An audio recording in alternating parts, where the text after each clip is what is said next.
రాహుల్ గాంధీ ఇన్ని రోజులు ఎక్కడ పోయారు? కనుచూపు మేర ఏడా కనబడలేదు తమరు. ఇన్ని రోజులు విహారయాత్రల్లో ఊరేగి ఇప్పుడొచ్చి తానా తందానా అంటావా? ఢిల్లీలో విద్యార్థుల పోరాటం తారాస్థాయికి చేరిన వేళ ఆఖర్లో క్రెడిట్ కొట్టేస్తే స్కెచ్లు వేస్తావా? 3 నెలలుగా విద్యార్థులు దీక్షలు చేస్తుంటే కనీసం కన్నెత్తైనా చూసావా? విద్యార్థుల మీద పోలీసోళ్ల లాఠీలు విసురుతుంటే నాకెందుకులే అని నువ్వు లైట్ తీసుకున్నది నిజం కాదా? దేశమంతా ఢిల్లీ నిరసనలపై చర్చ జరుగుతుంటే హఠాత్తుగా ఊడిపడి డ్రామాలు చేస్తావా? విద్యార్థుల పోరాట శ్రమను లాక్కునే కుట్రలు రచిస్తావా? లాస్ట్ మూమెంట్లో వచ్చి షో ఆఫ్లు చేస్తావా?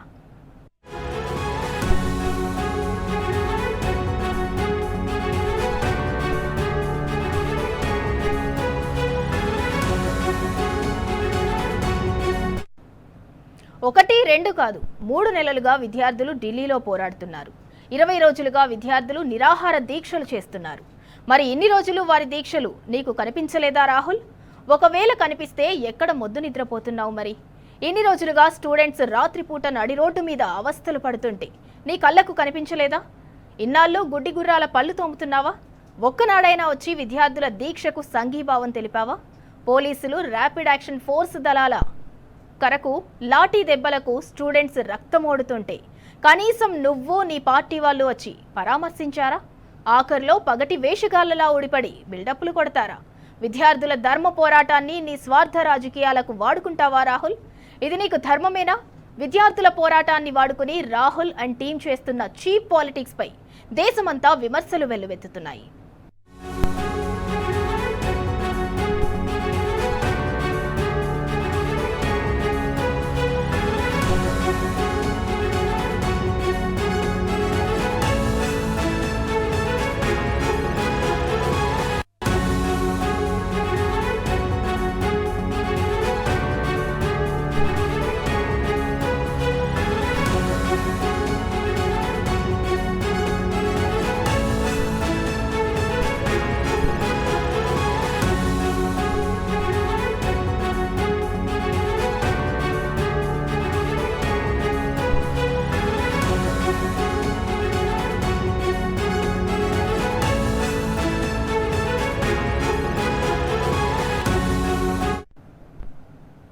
సీజేపీ ఆందోళనలతో దేశ రాజధాని ఢిల్లీ రణరంగంగా మారింది. నిన్న చల్ సంసద్ మార్చ్ ఉద్రిక్తంగా మారటంపై కీలక ప్రకటన చేసింది సీజేపీ. ఇవాళ కూడా పార్లమెంటు ముట్టడి కొనసాగుతుందని జంతర్ మంతర్ వేదికగా ప్రకటించింది. కేంద్ర మంత్రి ధర్మేంద్ర ప్రధాన్ రాజీనామా చేసే వరకు ఆందోళనలు విరమించేది లేదంటున్నారు కాక్రోచ్ పార్టీ నేతలు. శాంతియుతంగా ర్యాలీ చేస్తున్న తమపై లాఠీచార్జ్ చేయటం దారుణమని ఆరోపించారు. ఇక మొదటి రోజు పార్లమెంటు ముట్టడి హింసాత్మకంగా సాగింది. అటు భారత్ యుఎస్ ట్రేడ్ డీల్ కు వ్యతిరేకంగా పంజాబ్ హర్యానా రైతులు చేపట్టిన చలో ఢిల్లీ ఉద్రిక్తతలకు దారితీసింది. కిసాన్ ఘాట్ వద్ద చేపట్టిన దేశ్ బచావో మోర్చాకు చేరుకుంటున్న అన్నదాతలను పోలీసులు ఎక్కడికక్కడే అడ్డుకుంటున్నారు. ఇక పంజాబ్లోని పాటియాలా వైపు నుంచి వేలాదిగా శంభు బార్డర్ కు చేరుకున్న రైతులను హర్యానా పోలీసులు అడ్డుకున్నారు. మహా పంచాయత్ కు వెళ్లకుండా వంతెనలపై భారీ సిమెంట్ దిమ్మలు, ముళ్ల కంచెలతో కాంక్రీట్ బ్యారికేడ్లు ఏర్పాటు చేశారు. వాటర్ కెనాళ్లతో పోలీస్ దళాలను భారీగా మోహరించారు.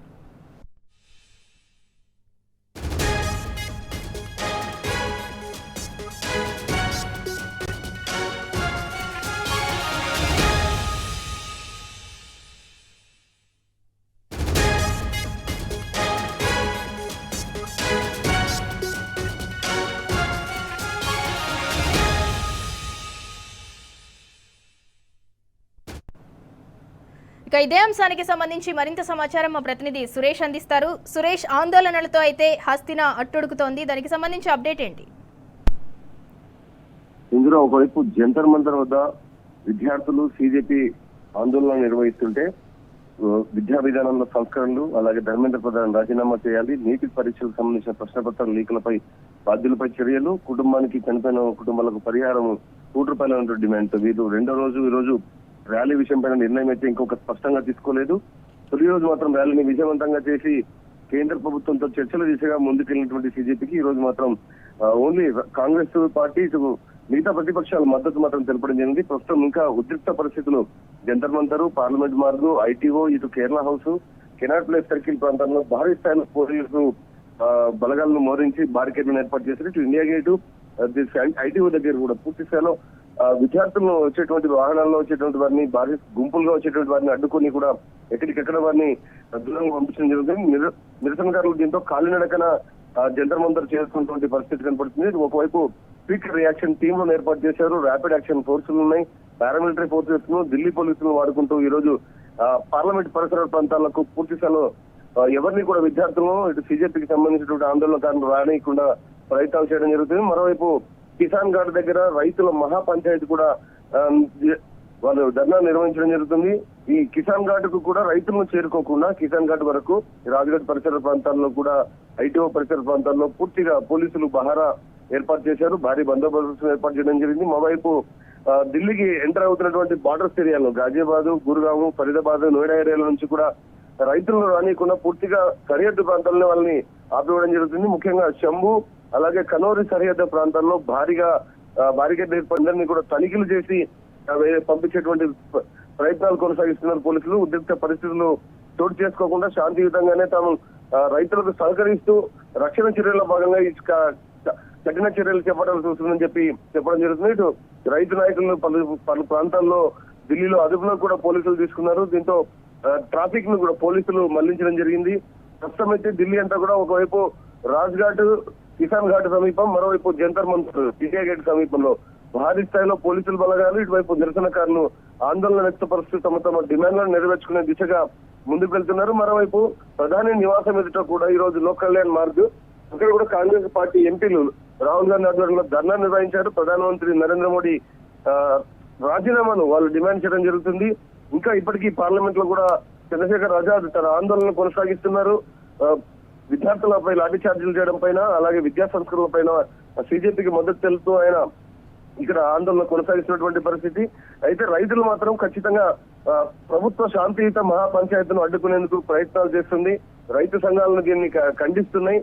భారీ సబ్సిడీల రూపంలో యుఎస్ నుంచి వచ్చేటువంటి విత్తనాలను, యుఎస్ నుంచి వచ్చేటువంటి పంటలను కొంటే మాత్రం, దిగుమతి చేసుకుంటే మాత్రం ఇక్కడ భారతదేశంలోని రైతులకు తీవ్రమైనటువంటి నష్టం జరుగుతున్నటువంటి డిమాండ్ తో వారు కూడా ఆందోళన కొనసాగిస్తున్నటువంటి పరిస్థితి కనబడుతుంది. ఇందురా రైట్, థ్యాంక్ యూ సురేష్. ఇక మొత్తానికి సిజేపీ ఆందోళనలతో అయితే దేశ రాజధాని ఢిల్లీ రణరంగంగా మారింది. నిన్న చల్ సంసద్ మార్చ్ ఉద్రిక్తంగా మారటంపై కీలక ప్రకటన చేశారు కాక్రోచ్ జనతా పార్టీ నేతలు. ఇక అటు భారత్ యుఎస్ ట్రేడ్ డీల్ కు వ్యతిరేకంగా మరోపక్క పంజాబ్, హర్యానా రైతులైతే చేపట్టిన చలో ఢిల్లీ ఉద్రిక్తతలకు దారితీసింది. కిసాన్ ఘాట్ వద్ద చేపట్టిన దేశ్ బచావో మోర్చాకైతే చేరుకుంటున్నారు అన్నదాతలు. వారిని ఎక్కడికక్కడే పోలీసులు అయితే నిర్బంధిస్తున్నారు.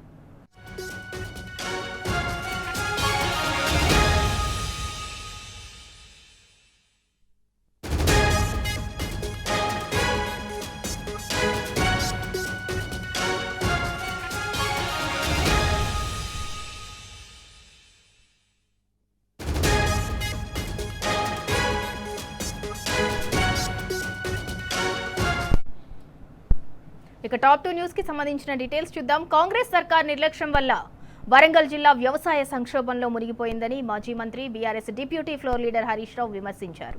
వరంగల్, కరీంనగర్ జిల్లాలు ఆగమయ్యే పరిస్థితి వచ్చిందని ఆందోళన వ్యక్తం చేశారు. ఇది ముమ్మాటికి కాంగ్రెస్ సర్కార్ వైఫల్యమే అని ఆరోపించారు. కళ్ల ముందు నీళ్లుండి కూడా ఒడిసి పట్టకుండా కిందకు విడిచిపెడుతున్నారని ఆగ్రహం వ్యక్తం చేశారు. ఇది నేరపూరిత నిర్లక్ష్యం కదా అని మండిపడ్డారు. ఇందులో రేవంత్ సర్కార్కు ఉరిశిక్ష వేసినా తప్పులేదని ఆగ్రహం వ్యక్తం చేశారు. సమ్మక్క బ్యారేజ్లో 3 టీఎంసీల నీళ్లు నిండుగా ఉన్నాయని, ఈ రోజు కూడా 22 క్యూసెక్ల వరద వస్తోందని హరీష్ రావు అన్నారు. అన్నీ ఉండి కూడా నీళ్లెత్తకుండా కాంగ్రెస్ ప్రభుత్వం నిర్లక్ష్యం చేస్తోందని మండిపడ్డారు. ఇక నీళ్లివ్వకుండా పంటలు ఎండబెడుతున్న చేతగాని దద్దమ్మ ప్రభుత్వం ఇది అని దుయ్యబట్టారు. గోదావరి జలాల విషయంలో అసలు కాంగ్రెస్ పాలకుల సమస్య ఏంటి అని నిలదీశారు. చంద్రబాబుకు నీళ్లు విడిచిపెట్టడమే రేవంత్ ఆలోచన అని ప్రశ్నించారు. ఈ కరువు కాలం తెచ్చింది కాదు, కాంగ్రెస్ తెచ్చిందని మరోసారి తూర్పారపట్టారు. ఇక ఇదే అంశానికి సంబంధించి మరింత సమాచారం మా ప్రతినిధి లివిల్ రెడ్డి అందిస్తారు. లివిల్ రెడ్డి, హరీష్ రావు ప్రెస్ మీట్ కి సంబంధించి అప్డేట్ ఏంటి? వాళ్ళ దేవాదుల పంపులను ఆన్ చేయడంలో కాంగ్రెస్ ప్రభుత్వం పూర్తిగా నిర్లక్ష్యం వహిస్తుందని చెప్పేసి మాజీ మంత్రి డిప్యూటీ ఫ్లోర్ హరీష్ రావు మరొకసారి మండిపడ్డారు. వాళ్ళ పూర్తిగా కాలం తెచ్చిన కరువు కాదు, ఇది కాంగ్రెస్ తీసుకొచ్చిన కరువు అంటూ కూడా ఎద్దేవా చేశారు. ఇప్పటికైనా కాంగ్రెస్ ప్రభుత్వం మేల్కొని రాష్ట్ర రైతాంగానికి నీళ్లు ఇవ్వడంపై దృష్టి పెట్టాలని చెప్పేసి కూడా ఈ సందర్భంగా వారికి హెచ్చరించారు. ఇప్పటికైనా కాంగ్రెస్ ప్రభుత్వం పూర్తిగా నీటి విషయంలో పూర్తిగా ఇబ్బందులు గురి చేస్తుంది, రైతాంగానికి ఎలాంటి ప్రయోజనం లేకుండా చేస్తుంది.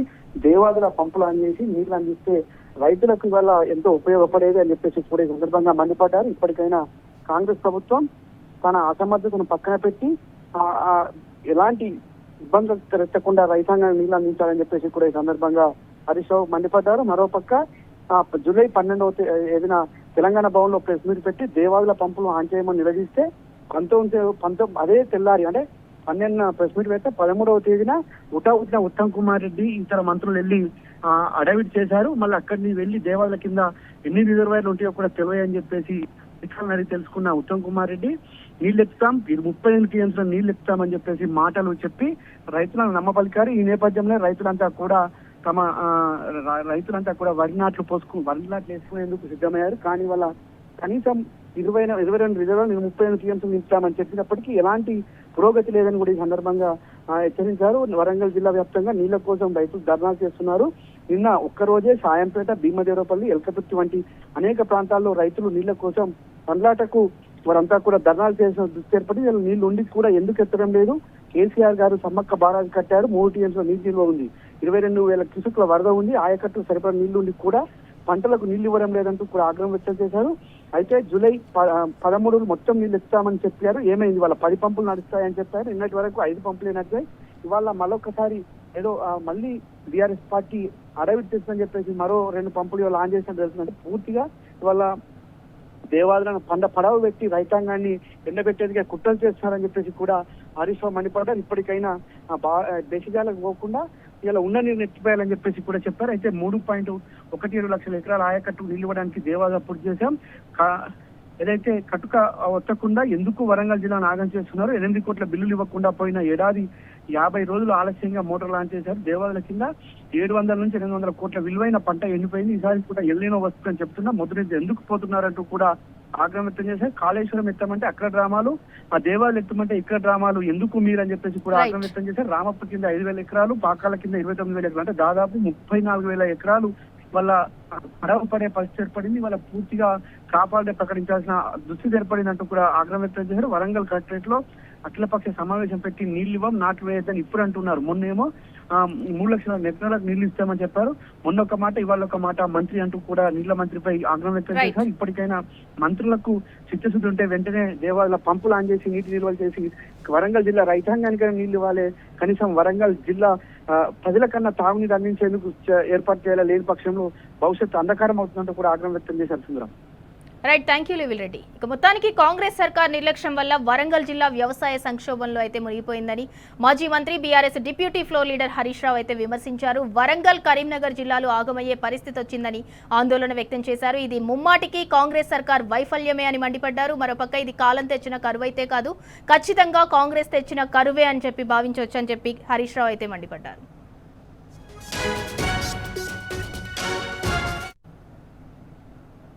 టాప్ 3 న్యూస్ కి సంబంధించిన డీటెయిల్స్ చూద్దాం. కాంగ్రెస్ తెచ్చిన కరువుతో రైతాంగం అల్లాడుతోందని బీఆర్ఎస్ వర్కింగ్ ప్రెసిడెంట్ కేటీఆర్ మండిపడ్డారు. కొనుగోలు కేంద్రం వద్ద రైతులు చనిపోతే ప్రభుత్వం పట్టించుకోలేదన్నారు. రైతులకు అండగా నిలబడాలని పార్టీ తరఫున ఆర్థిక సాయం ప్రకటించామని క్లారిటీ ఇచ్చారు. ఇక కేసీఆర్ ఆదేశాలతో 4 రైతుల కుటుంబాలకు 5 లక్షలు అందజేశామన్న కేటీఆర్ విషాదం జరిగితే ప్రభుత్వం తరఫున 1 రూపాయి కూడా సహాయం అందలేదని ఆరోపించారు. కేసీఆర్ తెచ్చిన పథకం రైతు బీమా ద్వారా 1 రైతుకు మాత్రం 5 లక్షల రూపాయలు అందాయని, 4 చనిపోయినా రేవంత్ రెడ్డికి చీమ కుట్టినట్లు లేదని దుయ్యబట్టారు. ఇక మంచిర్యాల జిల్లా లక్షిటిపేట సమీపంలోని అంకతిపల్లిలో వాసవి ఫంక్షన్ హాల్లో జరిగిన రైతు సదస్సుకు ముఖ్య అతిథిగా హాజరైన కేటీఆర్ మే 6న లక్షిటిపేట మండలంలో పంటలు కాపాడుకునేందుకు వెళ్లి మృత్యువాత పడిన 4 రైతు కుటుంబాలకు ఒక్కొక్కరికి 5 లక్షల చొప్పున మొత్తం 20 లక్షల ఆర్థిక సాయాన్ని అందించారు. ఇక ఇదే అంశానికి సంబంధించి మరింత సమాచారం మా ప్రతినిధి ఉమేష్ అందిస్తారు. ఉమేష్, రైతు కుటుంబాలకు బీఆర్ఎస్ తరపు నుంచి బీఆర్ఎస్ వర్కింగ్ ప్రెసిడెంట్ కేసీఆర్ ఆధ్వర్యంలో అయితే కేసీఆర్ నిర్ణయం మేరకు 5 లక్షల రూపాయలు ఒక్కొక్క కుటుంబానికి సాయం అందజేశారు. దానికి సంబంధించి అప్డేట్ ఏంటి? సింధూరా, ఈ రోజు మంచిర్యాల జిల్లా లక్షపేటలో జరిగినటువంటి రైతు సదస్సు కార్యక్రమానికి ఏదైతే బీఆర్ఎస్ వర్కింగ్ ప్రెసిడెంట్ కేటీఆర్ హాజరయ్యారు. ఈ కార్యక్రమానికి పెద్ద ఎత్తున ఉమ్మడి ఆదిలాబాద్ జిల్లా నుంచి రైతులు తరలి వచ్చారు. ముఖ్యంగా మంచిర్యాల జిల్లాలోని మంచిర్యాలతో పాటు చెన్నూరు, బెల్లంపల్లి, ఖానాపూర్ నియోజకవర్గాల నుంచి పెద్ద ఎత్తున కూడా రైతులు తరలి వచ్చారు. తోటి ఏదైతే రైతు సదస్సు కార్యక్రమంలో భాగంగా మే 6వ తేదీన అయితే కాంగ్రెస్ ప్రభుత్వ నిర్లక్ష్య వైఖరితో అకాల వర్షానికి పంటను కాపాడుకునేందుకు వెళ్ళినటువంటి రైతుల ఏదైతే వరదగాళ్లకు షెల్టర్లు కూలి 4 రైతులు మృతి చెందిన ఘటనలో ఒక్కొక్క రైతు కుటుంబానికి ఆ రోజు హామీ ఇచ్చినట్టుగా 5 లక్షల రూపాయలు, మొత్తం నలుగురికి 20 లక్షల రూపాయలు స్టేజ్ పైన అందించారు. అయితే దీనికి సంబంధించి కూడా ఏదైతే దాదాపు మేలో రైతులు దాదాపు నెల రోజుల క్రితం ధాన్యం కొనుగోలు కేంద్రాలకి ధాన్యాన్ని తీసుకొచ్చినా కూడా ఎక్కడ కూడా ప్రభుత్వము పట్టించుకోలేదని అధికారులు ధాన్యం కొనుగోలు వేగవంతం చేయకపోవడంతో రైతులు అకాల వర్షానికి పంటలు కాపాడుకునేందుకు వెళ్లి మృత్యువాత పడ్డారు. దీంతో ఏదైతే 4 రైతులు మృతి చెందారు. దీనికి సంబంధించి కూడా కేటీఆర్ మాట్లాడుతూ ఒకవైపు కాంగ్రెస్ ప్రభుత్వం రైతులను ఏనాడు కూడా పట్టించుకోవడం లేదంటూ కూడా ఆగ్రహం వ్యక్తం చేశారు. ఇది ఏదైతే ఇప్పుడు రాష్ట్రంలో ఉన్నటువంటి కరువు కాలం తెచ్చిన కరువు కాదని, కాంగ్రెస్ తెచ్చిన కరువు అంటూనే పంటలు కొనుగోలు చేయక ప్రభుత్వం రైతులను ఏదైతే అరిగోస పెడుతూనే రైతుల ప్రాణాలతోటి చెలగాట మారుతోందంటూ కేటీఆర్ ఆగ్రహం వ్యక్తం చేశారు. రైతు కుటుంబాలకు చనిపోయిన 4 రైతు కుటుంబాలకు న్యాయం చేయాలంటూ లక్షపేటలో బీఆర్ఎస్ ఏదైతే మాజీ ఎమ్మెల్యేలు బీఆర్ఎస్ రాష్ట్ర ప్రధాన కార్యదర్శి జీవన్ రెడ్డి దాదాపు 8 గంటల పాటు ధర్నా చేసినా కూడా నాడు ప్రభుత్వానికి మనసు కరగలేదని, 2.5 నెలలు గడిచినా కూడా ఇంతవరకు కూడా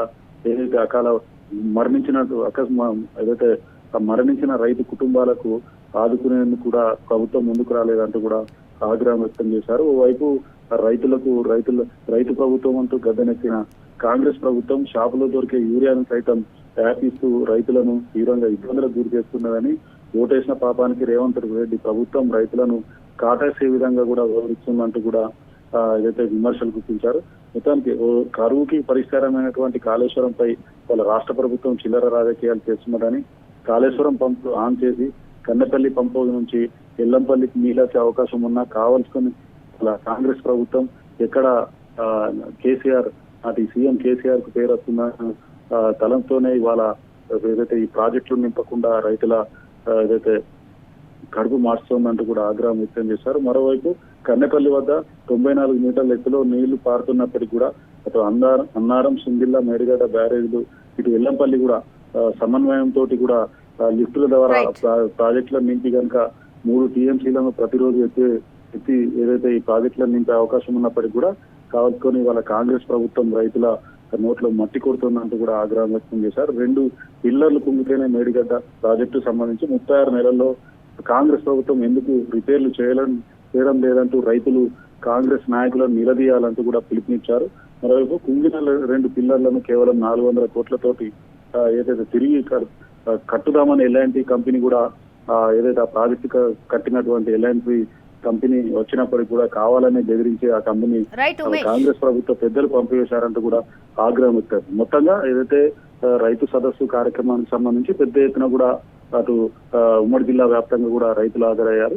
మొత్తంగా ఏదైతే మే 6వ తేదీన అటువంటి పంటను కాపాడుకునేందుకు వెళ్లి అకాలంగా ఏదైతే మరణించినటువంటి 4 రైతు కుటుంబాలకు ఒక్కొక్కరికి 5 లక్షల చొప్పున 20 లక్షల రూపాయలు కేటీఆర్ అందజేశారు.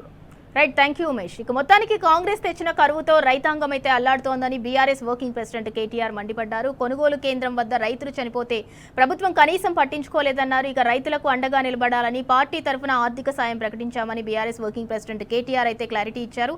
అలా 4 కుటుంబాలకు కలిపి ఒక్కో కుటుంబానికి 5 లక్షల చొప్పున మొత్తంగా 20 లక్షలైతే రైతు కుటుంబాలకైతే బీఆర్ఎస్ తరపు నుంచి అందజేశారు.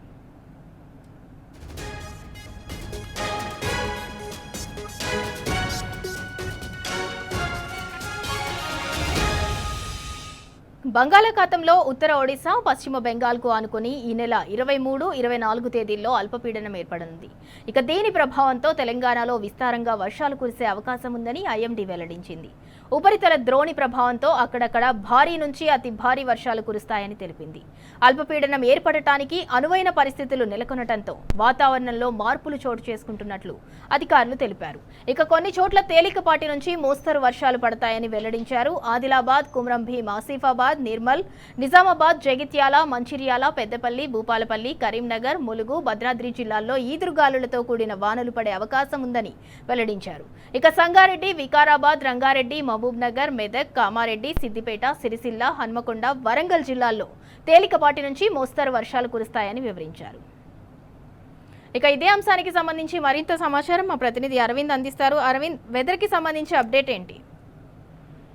రైట్ సింధురా, ఏదైతే సముద్ర మట్టానికి ఋతుపవనాల ద్రోణి ఒకటి కొనసాగుతుంది కాబట్టి దాదాపుగా దాని వల్ల కూడా అటు బంగాళాఖాతం వైపు విస్తరించి సముద్ర మట్టానికి 1.5 కిలోమీటర్ల ఎత్తున కొనసాగుతుంది కాబట్టి రాష్ట్రంలో భారీ వర్షాలు కూడా కురిసే అవకాశాలు కూడా ఉన్నాయంటూ కూడా వాతావరణ శాఖ హెచ్చరికలు జారీ చేసింది. కొన్ని ప్రాంతాల్లో మాత్రం తేలికపాటు కూడా వర్షం కొనసాగే అవకాశాలు కూడా ఎక్కువ ఉన్నాయి. ప్రజలందరూ కూడా అప్రమత్తంగా ఉండాలంటూ కూడా ఇప్పటికే రాష్ట్ర వాతావరణ శాఖ అధికారులు తెలియజేశారు. ఏదైతే ఈ ఋతుపవనాల ద్రోణి ప్రభావంతో అటు ఉత్తరాది కానీ ఇటు ఈశాన్య రాష్ట్రాల్లో కానీ భారీ వర్షాలు కూడా ఇప్పటికే కురుస్తున్నట్టు కూడా ఆ వాతావరణ అధికారులు తెలిపారు. అటు కొన్ని ప్రాంతాల్లో కూడా ఇప్పటికే రోడ్డు మార్గాలు కూడా ఆపినట్టు కూడా ఇప్పటికే వాతావరణ శాఖ కానీ అక్కడ ఉన్న జిల్లా యంత్రాంగం కానీ ఇప్పటికే వాతావరణ శాఖ హెచ్చరికలు కూడా జారీ చేశారు. ఏదైతే పశ్చిమ మధ్య బంగాళాఖాతంలో ఉపరితల ఆవర్తన నుండి ఈశాన్య అరేబియా సముద్రం వరకు ఇప్పుడు పశ్చిమ మధ్య బంగాళాఖాతం మరియు దాన్ని ఆనుకుని కోస్తాంధ్రప్రదేశ్ తీరం నుండి దక్షిణ తెలంగాణ మరియు అటు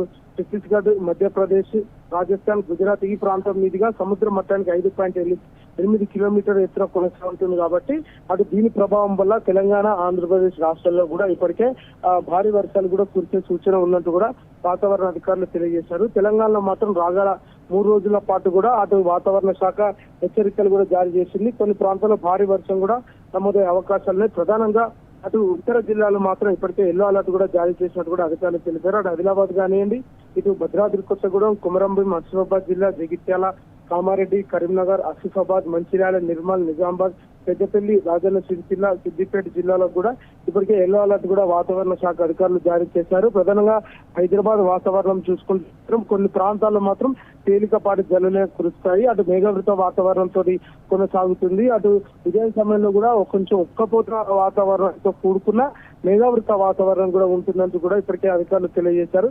ఏదేమైనప్పుడు కూడా తెలంగాణ రాష్ట్రంలో కూడా రాగల 3 రోజుల పాటు నగరంలో తేలికపాటి జల్లులు కురిసే అవకాశాలు ఉన్నాయి. అటు రాష్ట్ర జిల్లాలో మాత్రం అక్కడక్కడ కూడా కొంచెం భారీ వర్ష సూచన కొన్ని జిల్లాలకు హెచ్చరిక జారీ చేశారు. మరికొన్ని జిల్లాలకు మాత్రం ఆ వర్ష సూచన కూడా ఎక్కువగా ఉండే అవకాశాలు ఉన్నాయంటూ కూడా వాతావరణ అధికారులు హెచ్చరికలు కూడా జారీ చేశారు. Sindhura. Right, thank you Aravind. ఇక మొత్తానికి బంగాళాఖాతంలో ఉత్తర ఒడిశా, పశ్చిమ బెంగాల్కు ఆనుకునైతే ఈ నెల 23, 24 తేదీల్లో అల్పపీడనం ఏర్పడింది. ఇక దీని ప్రభావంతో అయితే తెలంగాణలో అక్కడక్కడ భారీ నుంచి అతి భారీ వర్షాలు కురుస్తాయని ఐఎండీ అయితే తెలిపింది.